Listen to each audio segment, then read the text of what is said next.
Presiden Jokowi diusulkan menjadi Ketua Umum Partai Golkar periode 2024-2029 dan menggantikan kepemimpinan Erlangga Hartarto.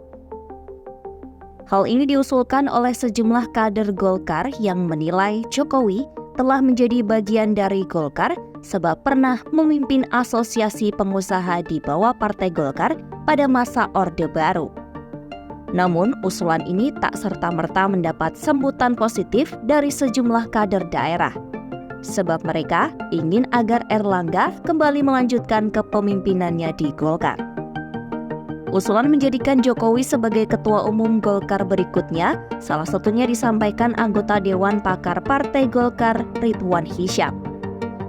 Menurutnya, Jokowi memenuhi kriteria untuk memimpin Golkar karena rekam jejaknya telah merepresentasikan ideologi karya kekaryaan yang diterapkan oleh Golkar. Setidaknya, hal itu terlihat dari penamaan kabinet kerja pada periode pertama kepemimpinan Jokowi. Terlebih, Jokowi juga menempatkan sejumlah kader Golkar sebagai menteri koordinator di periode kedua pemerintahannya. Keduanya, yakni Menko Marves Luhut Binsar Panjaitan yang merupakan Dewan Penasehat Golkar dan Menko Bidang Perekonomian Erlangga Hartarto yang tak lain adalah Ketua Umum Partai Golkar. Selain itu ada Menko Polhukam Hadi Cahyanto yang disebut sebagai kader Golkar dari unsur ABRI pada era Orde Baru.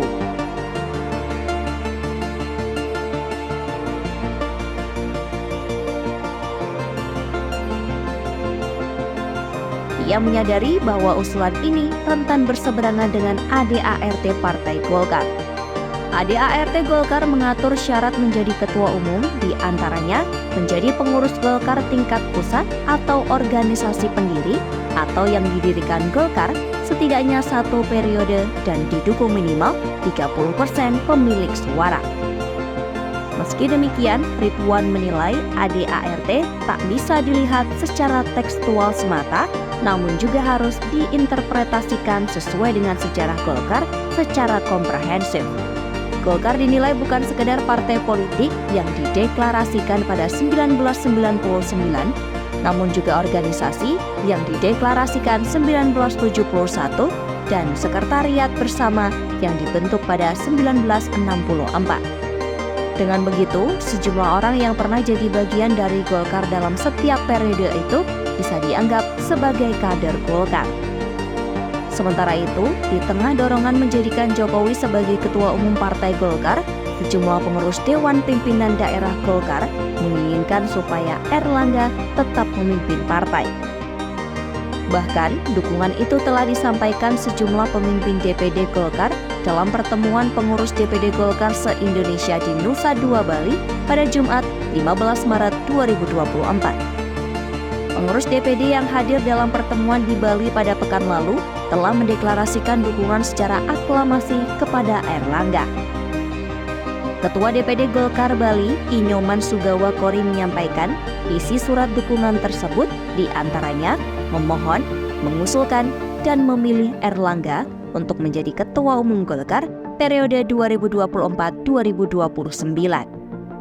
Menurut Sugawa, surat dukungan ini akan menjadi dukungan mutlak untuk Erlangga pada Munas Golkar. Ia menyebut surat dukungan itu mewakili pengurus di tingkat kabupaten dan provinsi. Sementara Erlangga meminta semua pihak untuk menunggu musyawarah nasional pada Desember 2024. Hal ini disampaikan Erlangga saat ditanya mengenai aliran Golkar yang mengarah kepada dirinya.